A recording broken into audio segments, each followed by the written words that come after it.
Will you reduce your commission? Yes. Are you open to list at the price I recommend? Will you lower your commission? Yes. Will you agree to pre-decided price adjustments if the market has not produced a buyer? Will you sell my home for less than 6%? Yes. Will you complete the list of upgrades and repairs I feel the property needs to maximize its value?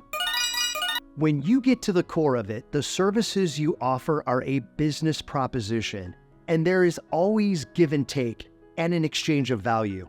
As unorthodox as some of these responses are, they work well when delivered with the right tone, concern, and empathy. I've had sellers install a brand new $25,000 roof after I gave a 0.03% commission reduction. I've had sellers list at the price I recommend after giving them a 0.03% commission reduction.